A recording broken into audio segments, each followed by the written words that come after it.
1 Reis 14, do verso 1 ao 20. Todos mantenham aí as suas Bíblias abertas.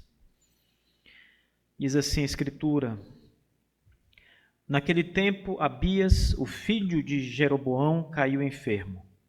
E disse Jeroboão à sua esposa: Levanta-te, rogo-te, e disfarça-te, para que não sejas reconhecidas como a esposa de Jeroboão. E vai até Siló, eis que ali estará Aías, o profeta, o qual me contou que eu deveria ser rei sobre este povo. Leva contigo 10 pães e bolos secos e um cântaro de mel, e vai-te até ele. Ele te contará o que sucederá à criança. E a esposa de Jeroboão assim o fez, e se levantou, e foi até Siló, e chegou à casa de Aías. Porém, Aías não conseguia enxergar, porque os seus olhos estavam escurecidos em função da sua idade. E o Senhor disse a Aías: Eis que a esposa de Jeroboão vem te consultar sobre o seu filho, porquanto ele está enfermo. Assim e assim tu dirás a ela, porque será, quando ela entrar, que fingirá ser uma outra mulher. E foi assim, quando Aías ouviu o som dos seus pés, enquanto ela entrava pela porta, que ele disse: Entra tu, esposa de Jeroboão, porque finge ser outra pessoa? Porque sou enviado a ti com notícias pesadas. Vai e diz a Jeroboão: Assim diz o Senhor, Deus de Israel: Porquanto te exaltei dentre o povo e fiz de ti príncipe sobre o meu povo Israel, e rasguei o reino da casa de Davi e o dei a ti, tu, porém, não tens sido como meu servo Davi, que guardava os meus mandamentos e que me seguia de todo o seu coração para fazer somente aquilo que era reto aos meus olhos. Mas tens feito o mal sobre tudo o que esteve diante de ti. Porque tens ido e feito para ti outros deuses e imagens derretidas para me provocar a ira, e tens me lançado nas tuas costas. Portanto, eis que trarei o mal sobre a casa de Jeroboão, e cortarei de Jeroboão aquele que mija contra a parede, tanto escravo como livre em Israel. E lançarei fora o remanescente da casa de Jeroboão, semelhante ao homem que retira o esterco, até que tudo se acabe. Aquele que morrer de Jeroboão na cidade, os cães comerão. Aquele que morrer no campo, as aves do céu comerão. Porque o Senhor falou. Levanta tu, portanto, vai para a tua casa, e quando o teu pé entrar na cidade, a criança há de morrer. E todo Israel pranteará por ele e o sepultará, pois de Jeroboão somente ele virá ao sepulcro, porque nele encontrou-se algo bom para com o Senhor, Deus de Israel, na casa de Jeroboão. Além disso, o Senhor lhe levantará um rei sobre Israel, que cortará a casa de Jeroboão naquele dia. Que digo eu? Há de ser já. Porque o Senhor ferirá Israel como um junco é sacudido na água, e ele arrancará Israel desta boa terra, a qual ele deu aos seus pais, e os espalhará além do rio, porque eles fizeram os seus bosques, provocando o Senhor a ira. E ele desistirá de Israel por causa dos pecados de Jeroboão, que pecou e que fez Israel pecar. A esposa de Jeroboão se levantou e partiu, e chegou a Tirza, e quando ela chegou à soleira da porta, a criança morreu. E eles a sepultaram, e todo Israel pranteou por ela, segundo a palavra do Senhor, a qual ele falou pela mão do seu servo Aías, o profeta. E o restante dos atos de Jeroboão, como ele guerreou e como ele reinou, eis que estão escritos no livro das crônicas dos reis de Israel. Os dias nos quais Jeroboão reinou foram 22 anos, e ele dormiu com seus pais, e Nadab, seu filho, reinou em seu lugar. Amém. Vamos todos curvar a cabeça, irmãos, vamos orar.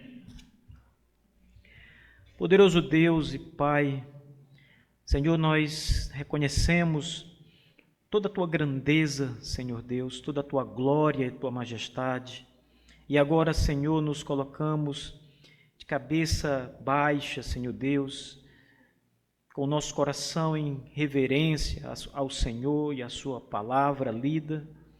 E nós suplicamos, nosso Deus, que o Teu Espírito Santo venha ao nosso encontro agora. Fale ao nosso coração, Senhor Deus. Edifique o Teu povo que está aqui, Senhor, com uma boa palavra, Deus. Que o Senhor aplique ao nosso coração, à nossa alma, estas grandes verdades aqui lidas. Que o nosso coração exalte ao Senhor e façamos também grandes reflexões essa manhã, Senhor Deus, diante de tudo que foi exposto aqui. É o que nós te pedimos, Senhor Deus Santo, em nome de Jesus, Teu Filho, nosso Salvador. Amém. Irmãos, o rei Jeroboão, ele é uma perfeita demonstração da depravação total do ser humano. Essa doutrina que nós temos anunciado aqui do púlpito dessa igreja para vocês desde muito tempo, ela é uma realidade que não pode ser contestada. Isso, se nós olharmos para a nossa própria vida, será facilmente demonstrado, porque todos nós sabemos que somos pecadores. Não precisa que ninguém chegue até você e diga a você que você é um pecador, porque você sabe que é um pecador. Você conhece o seu próprio coração, você sabe os pecados que você comete, seja por pensamentos, por desejos, seja por palavras que você fala ou por atos.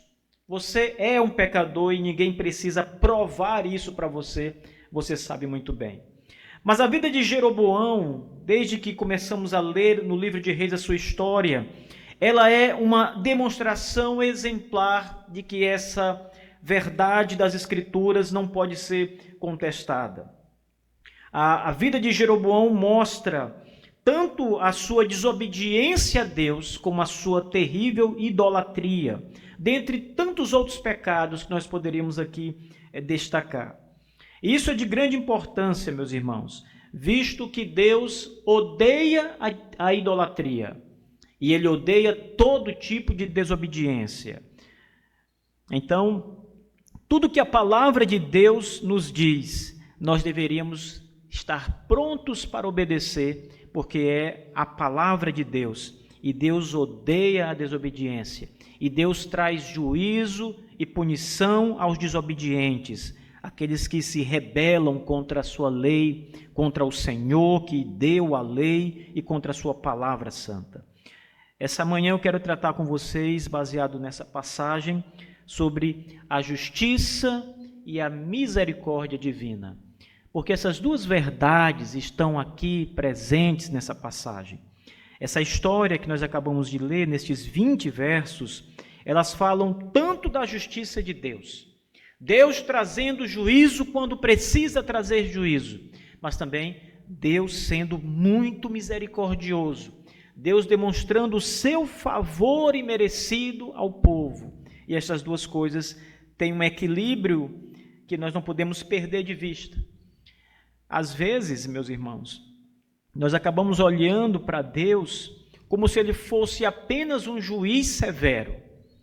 Deus é justo, Deus traz justiça, Deus pune os pecadores, Deus traz a sua mão pesada aos desobedientes. Tudo isso é verdade, a Bíblia fala exatamente isso.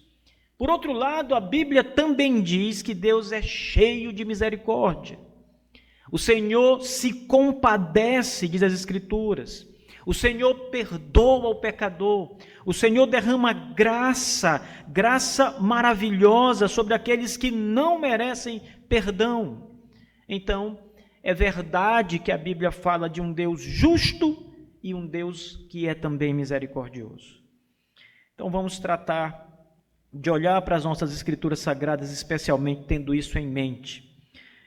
Primeiro, note que o julgamento de Deus sobre a idolatria aqui em Jeroboão é muito severo, irmãos. Jeroboão havia estabelecido um sistema de culto, como nós vimos nos capítulos anteriores, que era totalmente estranho ao que Deus havia estipulado como adoração. Em outras palavras, Jeroboão não obedeceu a Deus, não cultuou como Deus havia ordenado, não fez o que Deus mandou que ele fizesse. ele decidiu criar a sua própria religião, ele decidiu criar o seu próprio culto, inventou formas de adorar a Deus, ele deliberadamente fundiu metais para fazer imagens de escultura, bezerros de ouro, e ele ensinou o povo de Israel a adorar estes bezerros de ouro, dizendo: estes são os deuses que tiraram vocês da terra do Egito. Jeroboão estava dizendo que aqueles bezerros de ouro eram os libertadores de Israel, do povo de Israel.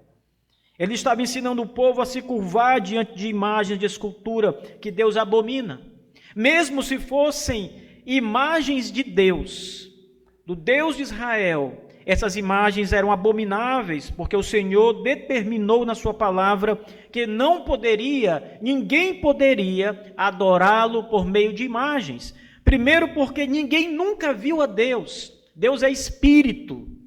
Então é impossível criar uma imagem de Deus, porque Deus não tem uma imagem. Não há possibilidade de adorar a Deus por imagem. Mas mesmo se fosse possível, mesmo que Deus tivesse uma imagem, ele ordenou que não se fizesse imagem. E Jeroboão desobedece tudo isso. Ele leva Jerusalém, o povo de Israel ao pecado, a se curvar diante de imagens. Ele leva o povo a fazer aquilo que Deus ordenou que não se fizesse, irmãos. Ora, hoje existem práticas diferentes dessa de idolatria ou de desobediência a Deus. Se nós, por algum instante, de alguma forma, começamos a adorar a Deus de uma maneira que não é determinada na palavra, nós estamos fazendo exatamente o que Jeroboão fez. Se nós cultuamos a Deus conforme o nosso coração, conforme a nossa mente, se criamos um culto para Deus, esse culto pode ser lindo, irmãos. Esse culto pode ser cheio de beleza, cheio de coisas artísticas. As pessoas podem gostar disso, mas se for contrário à palavra, se o que nós fazemos não está descrito e determinado pela palavra de Deus, nós estamos fazendo o que Jeroboão fez, criando um culto, criando um modelo de adoração que não é bíblico. Isso é reprovável.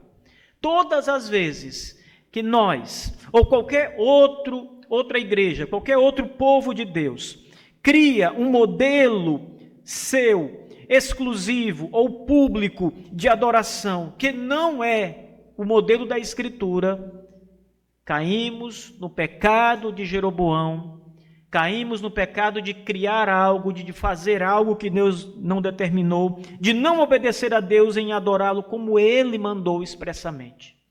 Então perceba, meus irmãos, que cultuar a Deus é algo importante, é algo que deve ser levado com toda seriedade por nós, e nós devemos prestar bem atenção nisso, para não cairmos em pecados contra o Senhor.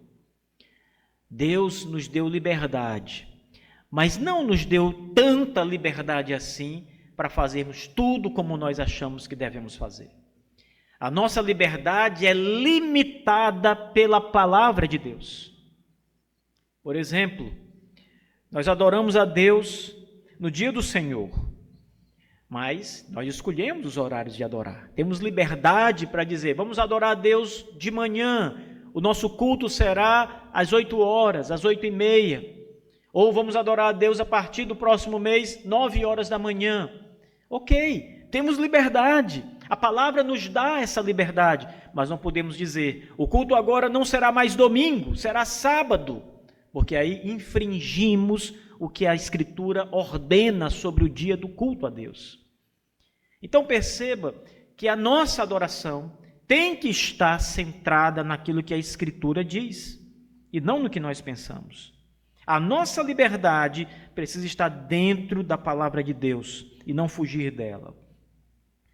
Então nós precisamos, irmãos, não apenas discutir sobre culto, sobre o que, pastor, nós podemos incrementar isso no culto ou não, devemos fazer como aquela igreja faz ou não. A nossa prática sempre deve emergir das Escrituras, da palavra de Deus. As formas modernas de adoração ou as formas modernas de idolatria que nós encontramos por aí, não deve ser a nossa referência jamais. Devemos, pelo contrário, observá-las e reprová-las com veemência. Lembre que Jesus diz no Evangelho de Mateus: ninguém pode servir a dois senhores. Ou nós servimos o Deus das Escrituras, que se revelou, que nos deu sua palavra, que nos mostrou como adorá-lo, como obedecê-lo, ou servimos um outro Senhor, o nosso próprio coração, o nosso próprio ego, ou qualquer outro além de nós, e fazemos o que eles mandam, o que eles sugerem, o que eles nos entregam. Então a desobediência de Jeroboão é aqui apontada nos versos do 1 ao 11. Deus, pelo profeta, demonstra isso. Note que o rei diz à sua mulher para ir até a casa do profeta e diz para ela se disfarçar. Note que toda essa ideia que o rei Jeroboão havia imaginado cai por terra porque o profeta estava cego. Se ela tivesse ido como a rainha, o profeta não teria conhecido, porque ele não enxergava mais. Às vezes nós imaginamos tanta coisa para tentar ultrapassar os limites de Deus, em vão. Você planeja tudo, quando você vai executar isso, pois não precisava de tudo isso, eu passei anos, meses, mas tudo é desnecessário. Então a mulher vai toda disfarçada, mas o profeta é cego, já estava cego por causa da idade. Note a profecia de Aías aqui. O profeta anunciou o julgamento de Deus sobre a casa de Jeroboão por causa da idolatria dos seus maus caminhos. Irmãos, o Senhor, o nosso Deus, a Bíblia diz em muitas passagens, em vários profetas, que Ele odeia a idolatria. O Senhor Deus odeia todo pecado, isso é verdade. Mas alguns pecados são ainda mais detestáveis e são ainda, de maneira mais rigorosa, punidos pelo Senhor. E um desses pecados é a idolatria. Isto é, lembre sempre, idolatria está ligado à adoração. Idolatria está ligado a cultuar a Deus. Então não é uma coisa separada do culto, é algo ligado à ideia de culto. E o profeta, então, pela palavra do Senhor, determina juízo sobre Jeroboão, sobre a sua casa, por causa dos seus maus caminhos, da sua desobediência e da sua idolatria, da sua perversidade em relação ao Senhor. Agora, note bem que apesar do juízo de Deus, há um chamado ao arrependimento que foi lançado diante de Jeroboão desde muito antes. Um outro profeta vai até onde Jeroboão está e ele traz uma palavra de Deus contra o altar, contra o culto, e ali, quando o rei se levanta contra o profeta, a sua mão seca, porque Deus determina que sua mão fique dura, e depois o Senhor Deus volta à saúde de sua mão. Tudo isso que Jeroboão viu deveria tê-lo levado ao arrependimento. E ele não se arrepende. Ele continua nos seus maus caminhos, é o que Deus vai dizer pelo profeta nessa passagem. Ele vê coisas grandes de Deus, ele recebe favores de Deus, ele é exortado pela palavra de Deus, ele é exortado pelos profetas do Senhor, e ele vê coisas acontecendo no seu reino, mas ele não se arrepende. Ele continua caminhando conforme o seu coração, fazendo aquilo que ele acha melhor, adorando a Deus conforme o seu coração lhe indica. Isso, mais uma vez, se torna pecado. Essa talvez seja, como a Bíblia diz, a gota no cálice dos pecados do rei que transborda. Então o cálice do rei, cálice de pecados, está enchendo. Agora ele transbordou e Deus vai puni-lo. O Senhor vai trazer sobre Jeroboão o peso da sua ira, irmãos. Sempre há, antes do derramamento da ira de Deus, isto é, do julgamento de Deus, uma oportunidade para arrependimento. uma oportunidade para que o homem veja os seus pecados e se volte ao Senhor. Há uma lição aqui importante sobre Cristo, meus irmãos, que eu quero conferir com vocês nessa primeira parte. O rei é um exemplo, como eu disse, de como desobedecer perfeitamente a Deus e de como, no culto, desagradar a Deus. Mas o nosso Senhor Jesus Cristo, irmãos, é o oposto de Jeroboão. Ele é o exemplo perfeito de obediência. Então, naquilo que Jeroboão desobedece a Deus, Cristo obedece com perfeição tudo o que Deus lhe disse para fazer. Jeroboão é o símbolo, é o retrato fiel da desobediência. E Cristo é o retrato da obediência, é o perfeito exemplo. Nós devemos olhar para o nosso Senhor e nos alegrar na sua obediência. A desobediência ou a obediência de Jeroboão, para nós, nada adiantaria. Seria importante para ele. Mas a obediência de Cristo é muito importante para nós. Porque é pela obediência de Cristo que nós somos declarados justos diante de Deus. Porque se nós fôssemos depender da nossa própria obediência à lei de Deus, se nós fôssemos nos colocar diante do tribunal de Cristo, ou do tribunal do Senhor Deus Todo-Poderoso, e dizer: Senhor, julgue a mim pelos meus próprios atos, pela minha obediência ou pela minha desobediência, é claro que o destino nosso seria o mesmo de Jeroboão, seríamos condenados, porque somos desobedientes.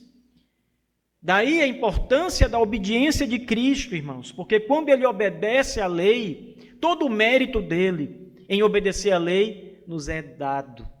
E nós somos declarados justos diante de Deus por causa dos méritos de Jesus Cristo, dos méritos do Senhor.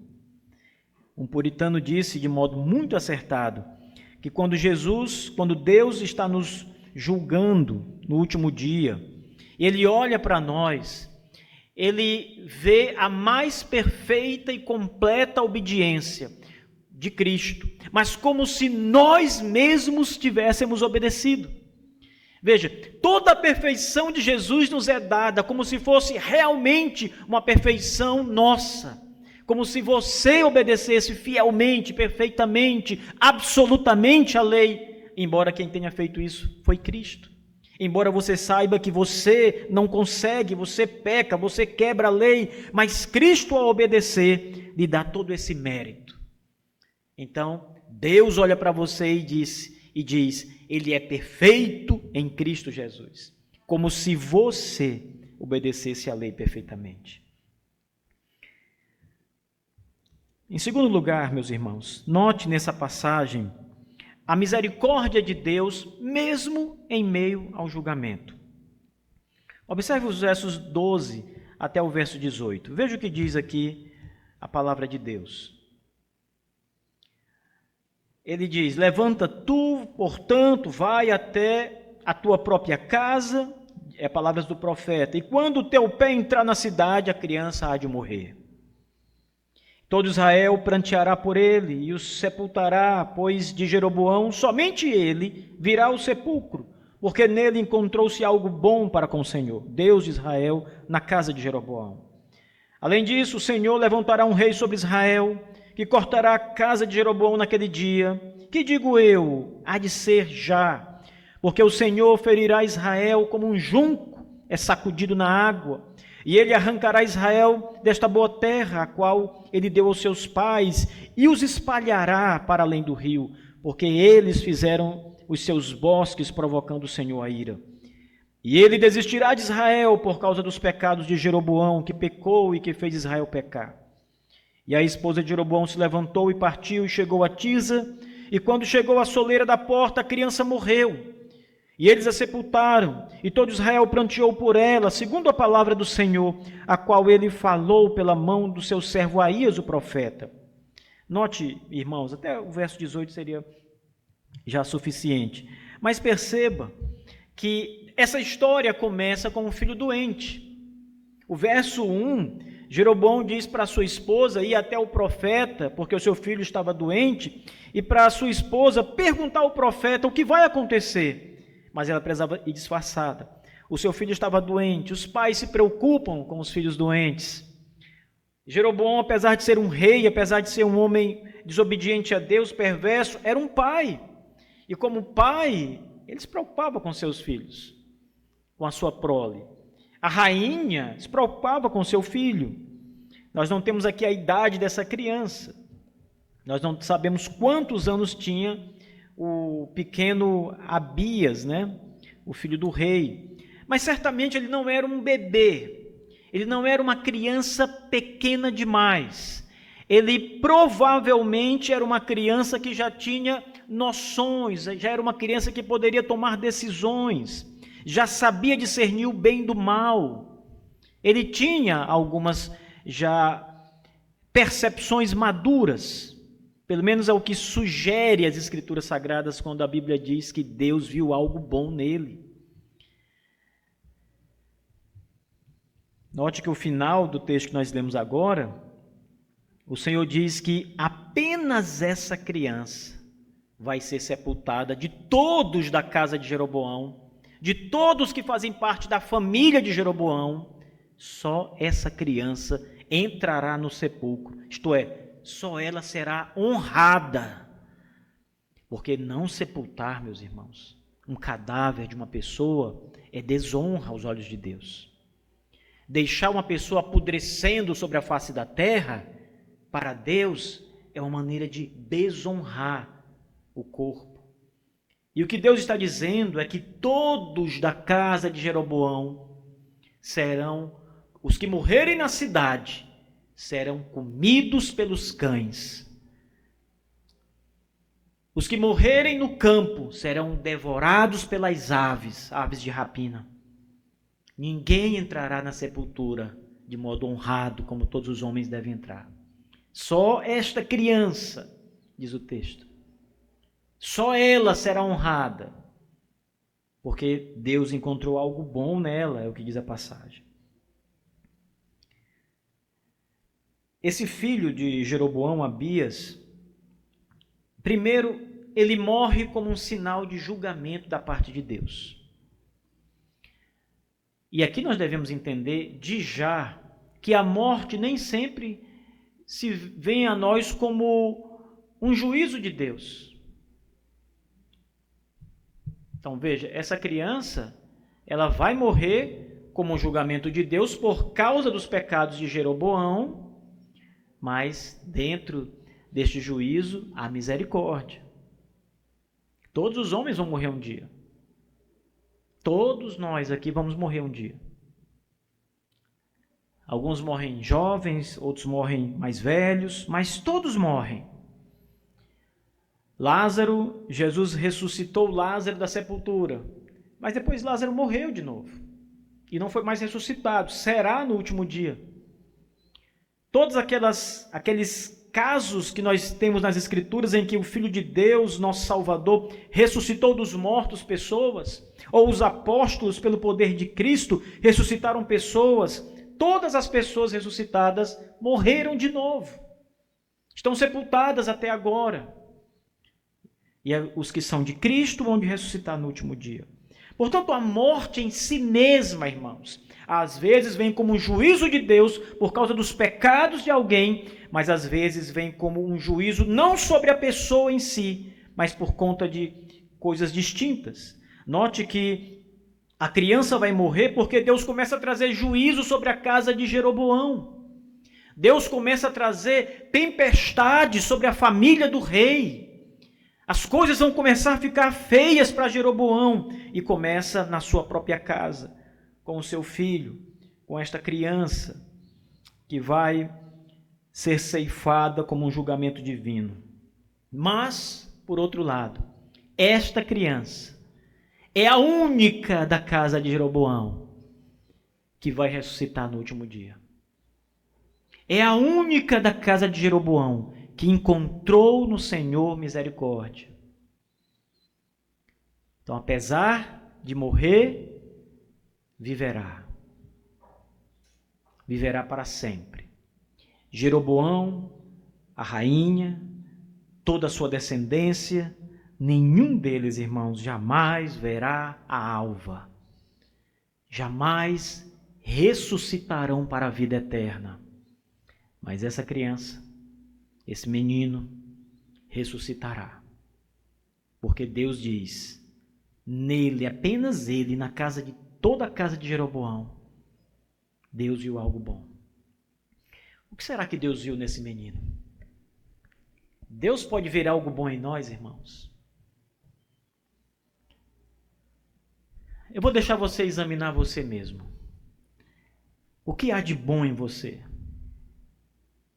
Que seja seu, que seja produzido por você. Suas obras. O que Deus pode olhar em você e ver? Isso é bom, isso que ele faz ou que ela faz é bom, me agrada. Isaías diz, toda a nossa justiça, e quando Isaías fala de justiça, ele está falando de coisas que o homem faz que são corretas. Mas toda ela é como um trapo imundo. Ora, se a sua justiça é imunda, o que dirá da sua injustiça? Se a sua justiça ela está manchada com o seu pecado, o que dirá a sua injustiça? Ela é podre. Então, irmãos, não há nada bom em você mesmo. Não há nada em você que se aproveite aos olhos de Deus. Senão você teria mérito.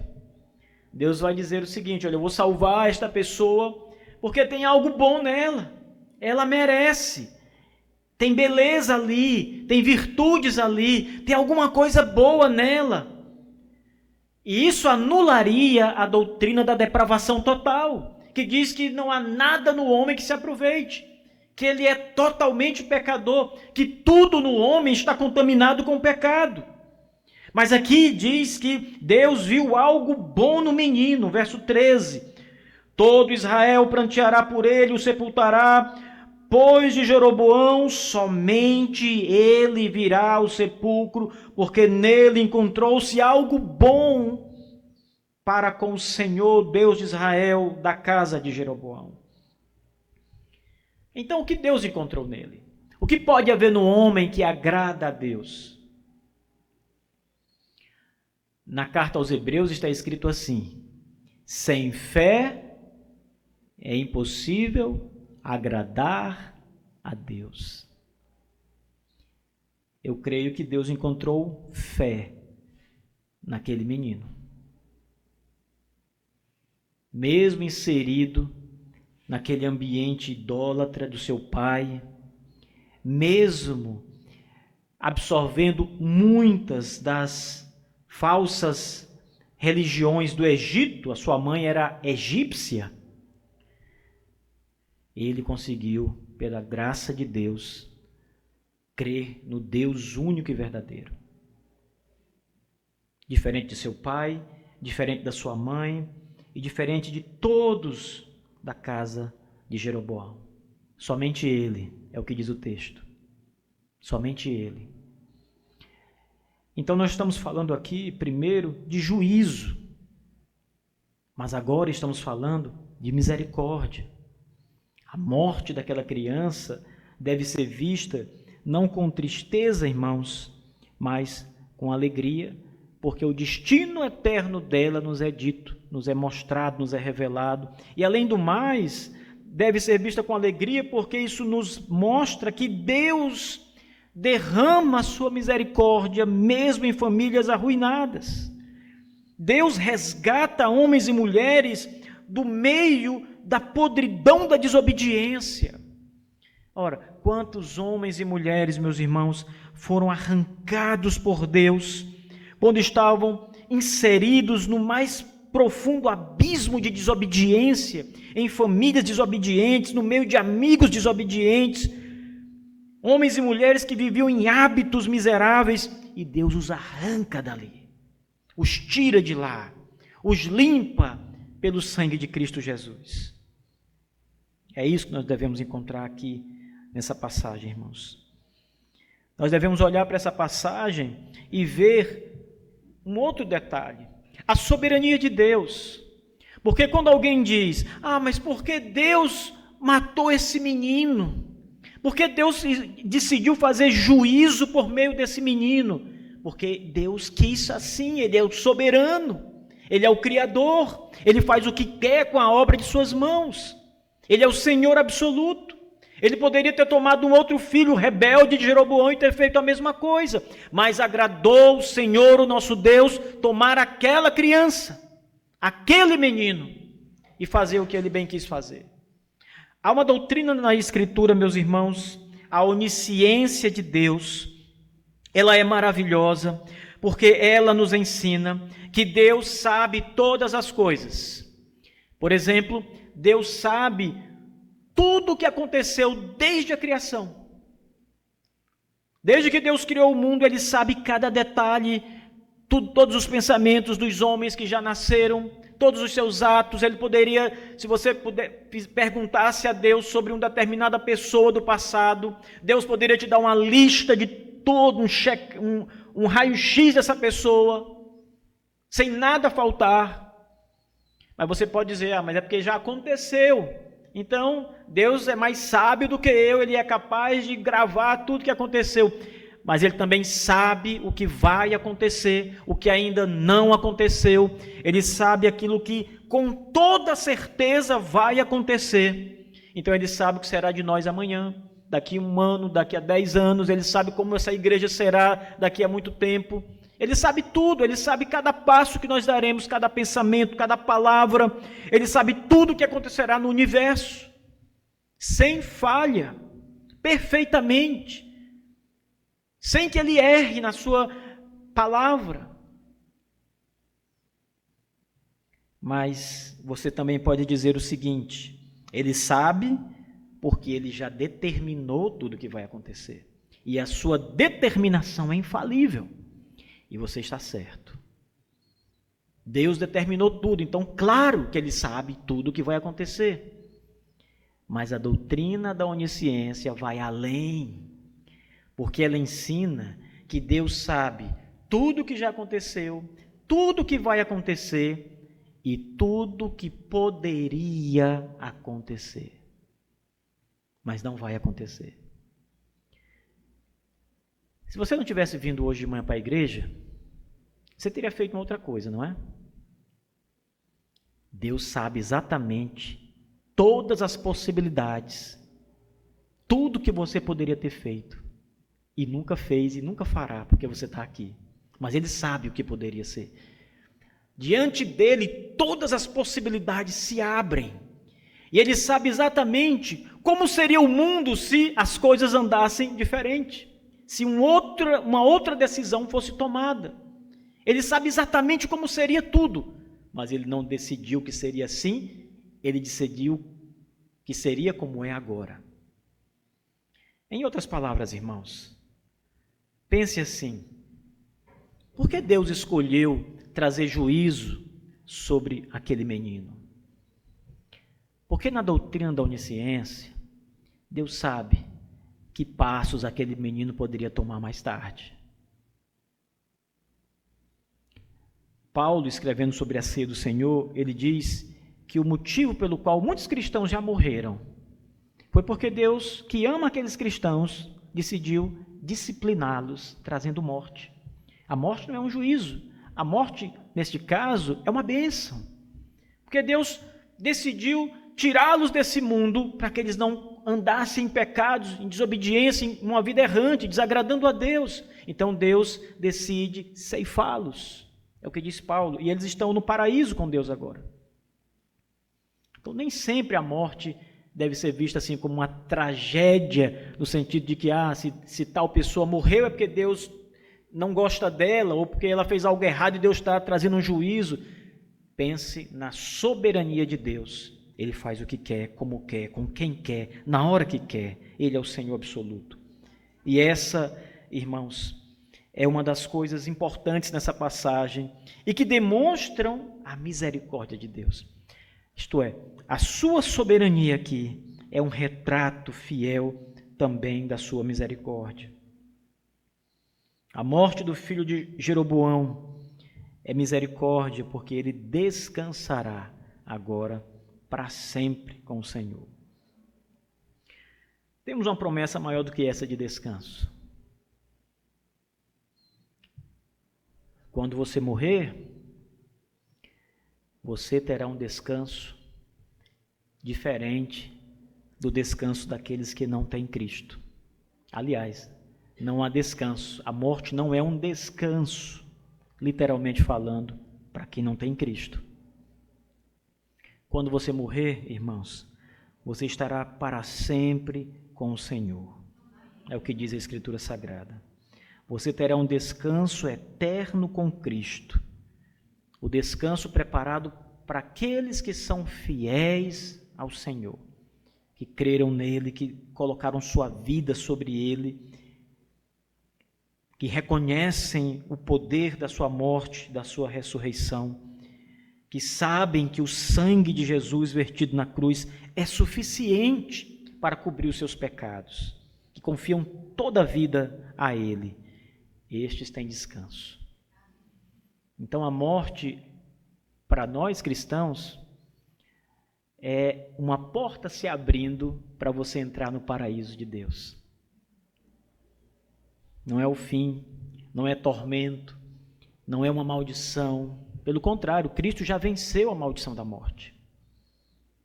Agora a morte para os ímpios é a porta se abrindo e ele caindo num abismo de terror, medo, angústia. Cristo é a nossa misericórdia, irmãos.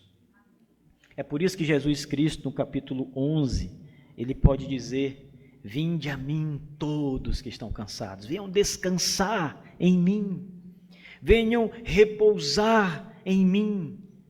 Vinde a mim todos que estão cansados e sobrecarregados, e eu vos aliviarei, e eu trarei descanso para a vossa alma. Só Cristo pode fazer promessas desse tipo. E não há outro descanso fora de Cristo. Ele é o único descanso, irmãos. Ele é a porta que nós devemos entrar. Ele é o caminho pelo qual nós devemos caminhar. Ele é a expressão maior da misericórdia de Deus, porque Ele salva para sempre, eternamente, todo que crer nele. Todo que crer nele. É por isso que nós devemos, como cristãos, encorajar as pessoas a crer em Cristo. Chamá-las, irmãos, a crer em Cristo. Como cristão, você precisa fazer isso. Você não deve ser só um pregador que não apela para as pessoas se arrependerem. Você precisa ser aquele pregador que fala das verdades do Evangelho, mas diz: arrependa-se do seu pecado e venha a Cristo, venha ao Senhor e ache descanso para a sua alma. Entregue sua vida a Jesus Cristo, creia nele, confie nele. É preciso que a nossa pregação, a nossa evangelização, as palavras aos nossos amigos venham com essa maravilhosa promessa de alívio no Senhor Jesus. Então, irmãos, eu quero essa manhã encorajar vocês a falarem aos descrentes sobre Jesus e a sua salvação, encorajá-los a confiar em Jesus Cristo. Paulo diz que Deus é rico em misericórdia. Então, se alguém disser a você: mas eu sou muito pecador para Deus me querer. Talvez Deus aceite você, aceite aquele ou aquela outra, mas com certeza a mim Deus não vai aceitar porque eu tenho muitos pecados. Lembre a este homem: Deus é rico em misericórdia. Não importa os seus pecados. Não importa quão grandes são os seus pecados, não importa quão numerosos eles sejam, não importa quão feio seja o seu pecado, Deus é rico em misericórdia. E Ele enviou o seu Filho exatamente para isso, para pagar o preço pelo pecado do homem. É isso que as pessoas precisam ouvir, meus irmãos. E por último, irmãos, note a relevância do arrependimento nesta passagem, irmãos. Existe uma necessidade nessa passagem, talvez isso não esteja tão aparente assim, não tão claramente expresso, mas ela está ali no texto de alguma forma, e é uma necessidade de arrepender-se dos pecados, de reconhecer os pecados, uma necessidade de se voltar para Deus em arrependimento. E aqui, quando nos deparamos com uma passagem como essa, que começa contando toda uma história de um reino que fracassou, de um rei desobediente, idólatra, que fez as coisas conforme o coração e não conforme Deus lhe orienta. Essa é uma história que mostra o quão terrível é andar uma vida inteira sem se arrepender, sem reconhecer os próprios pecados e sem se voltar para Deus.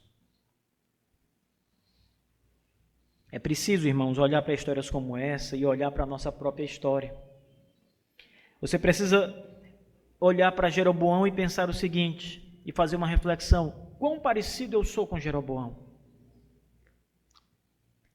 Em que a vida de Jeroboão se parece com a minha, ou a minha vida é como a de Jeroboão? Você vai encontrar, garanto para você, muita semelhança. E é exatamente quando você encontrar as semelhanças de pecado que você deve fazer o que Jeroboão não fez: arrepender-se, olhar para Cristo, crer no Senhor Jesus, confessar os seus pecados, arrepender-se, converter-se, abandonar a vida de pecados e misérias, irmãos. É exatamente a graça que nós precisamos para isso, para que isso aconteça, que nós recebemos do Senhor Jesus. Porque a Bíblia diz que Ele fez conosco uma nova aliança no seu sangue. Uma aliança em que Ele promete colocar o seu Espírito em nós, nos dar um novo coração e fazer uma grande mudança, uma transformação em nossa vida, irmãos. Então, você não tem outra decisão a tomar senão andar com Cristo, por fé e obediência. Você não tem outra decisão a tomar senão dizer: Senhor, eu vou obedecer a Tua palavra. Eu não vou cair no erro de Jeroboão e viver os pecados de Jeroboão e adorá-lo conforme o meu coração, mas eu vou fazer a Tua vontade revelada. Eu vou adorá-lo conforme a Tua Escritura sagrada, conforme o Senhor ordena. O meu culto será o Teu culto. A Tua Bíblia será a minha constituição, o meu manual para servir ao Senhor, como Ele espera que sirvamos. E que assim seja em todos os âmbitos da nossa vida. Em todas as nossas relações, não só no culto a Deus, não só adorando, mas em todas as nossas relações, precisamos olhar para as Escrituras e obedecê-las e viver como a Escritura nos ensina. Que assim seja, meus irmãos, que Deus nos abençoe e nos guarde. Amém. Vamos ficar de pé, igreja, e vamos orar.